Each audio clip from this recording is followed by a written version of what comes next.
श्रीकांत शिंदे, एकनाथ शिंदेचे सुपुत्र यांचं मी लोकसभेतलं भाषण ऐकत होतो.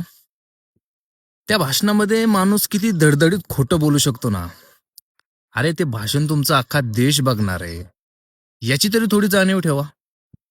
त्या भाषणामध्ये श्रीकांत शिंदे काय म्हणतायत की जो धर्मेंद्र प्रधानांचा शिक्षण मंत्र्याचा जो राजीनामा झालाय, तो राजीनामा आम्ही कुठल्याही दबावाला बळी पडून घेतलेला नाही, तर आम्ही नैतिकतेचा आधार घेऊन घेतला.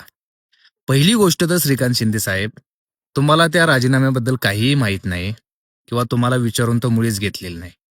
तो भारतीय जनता पार्टीचा अंतर्गत प्रश्न होता, तो त्यांनी अंतर्गत पद्धतीने मिटवला. आणि कशा पद्धतीने राजीनामा घेतला गेला, राजीनाम्यासाठी किती प्रकारे तुमच्यावरती दबाव होता, तुमच्यावरती म्हणजे सत्ताधाऱ्यांवरती, हे थोडं समजून घ्या ना.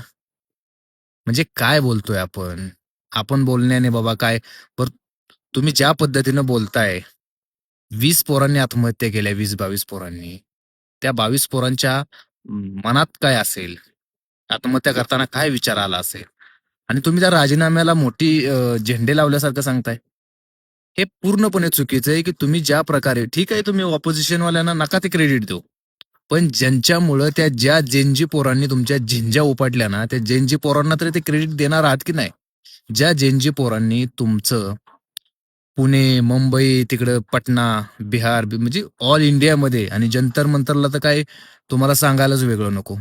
हे सगळं ज्यावेळेस झालं त्यावेळेस तुमच्या पंतप्रधानांना रात्री 11:15 वाजता एक व्हिडिओ पोस्ट करावा लागतो जेनजी पोरांसाठी, आणि त्याच्यानंतर दुसऱ्या दिवशी ज्या प्रकारे देशामध्ये वातावरण बदलतं हे समजतं, त्यावेळेस श्रीकांत शिंदे तुमच्या पंतप्रधानांनी त्या शिक्षण मंत्र्यांचा राजीनामा मागितला आणि त्यांना देणं भागच पडलं. आणि जर असं नसतं, तुम्हाला नैतिकतेवरतीच राजीनामा द्यायचा होता, तर पेपर फुटल्या फुटल्याच दिला असता. परंतु एवढं सगळं रामायण महाभारत झालं आणि मग त्याच्यानंतर तुम्ही हे केलेलं आहे. त्याच्यानंतर धर्मेंद्र प्रधानांचा राजीनामा झाला, हे थोडं समजून घ्या. एकनाथ शिंदेचे सुपुत्र आहात आपण. तुम्ही काय मोठं स्ट्रगल करून तिथे गेलेलं नाही. परंतु काही गोष्टी समजून घेणं गरजेचं आहे, म्हणून हा व्हिडिओ तुमच्यासाठी होता. बाकी एकनाथ शिंदे हे आम्हाला ते कसे जरी असले, तरी ते कामाचे माणूस आहेत म्हणून आम्ही त्यांच्याकडे पाहतो. थोडं कुठेतरी त्याचं ऑब्झर्वेशन करून तुम्ही बोलत चला. उगाच काहीतरी बोलायचंय म्हणून बोलण्याला काही अर्थ नसतो. आता कसं आहे, सगळं सोशल मीडियावरती येतं. तुमची पहिली भाषणं, आत्ताची भाषणं, नंतरची भाषणं. त्याच्यामुळं थोडं जपून बोलत चला.